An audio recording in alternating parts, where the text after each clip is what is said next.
if you're not a good task time estimator, then it really does affect a lot of things in your life. You tend to always be behind, particularly if you underestimate how much time something is going to take.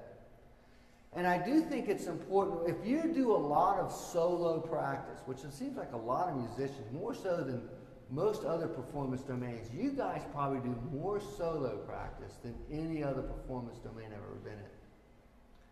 Well, that has some real implications in terms of how are you organizing a practice session and how much time are you allotting to those tasks that you're trying to get, and how good of an estimator of time are you?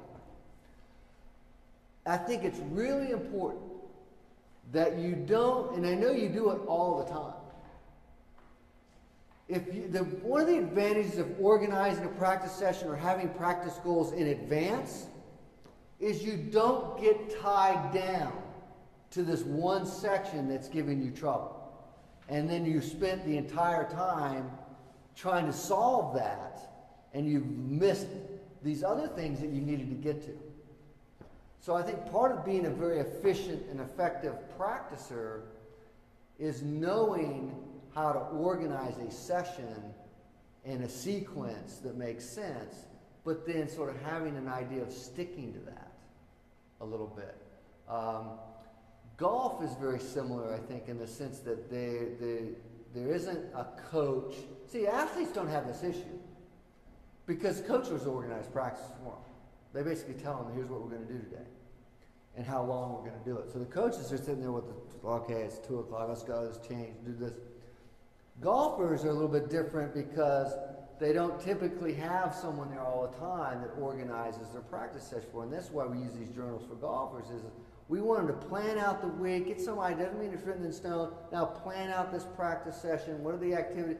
And that way they're continuing to develop completely as a performer, not just getting stuck in these areas and spending all this time and then forgetting about, not being able to get to these other things.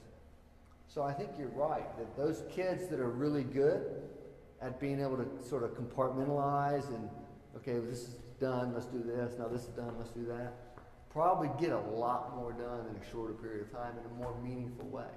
That's good. So now here's the way you create a positive performance mindset leading up to performance. Now you got the tools. 10 days before, you develop your focus plan. Okay, which once again, that's this idea of the high order aspect. So you practice that leading up to your performance. You revise your performance script for this venue and this performance. So now you read it, you can actually say it into your phone so you can hear it. It's a way of programming yourself to live this wonderful, rich, great performance of this piece in that venue.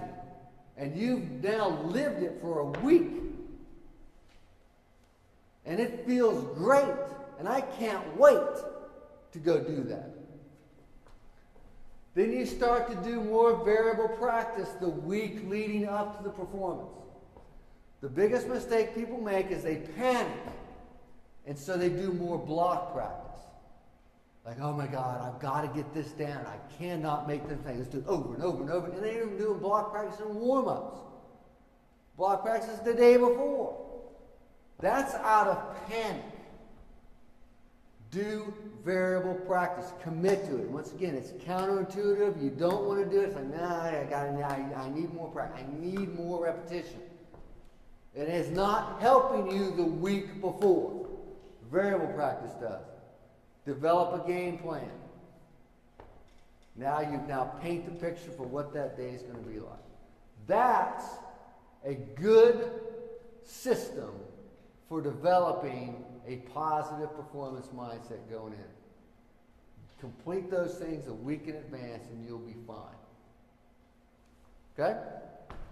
I think we're out of time. Is that it? You're shaking my head. I'm getting the hook again. Thank you very much.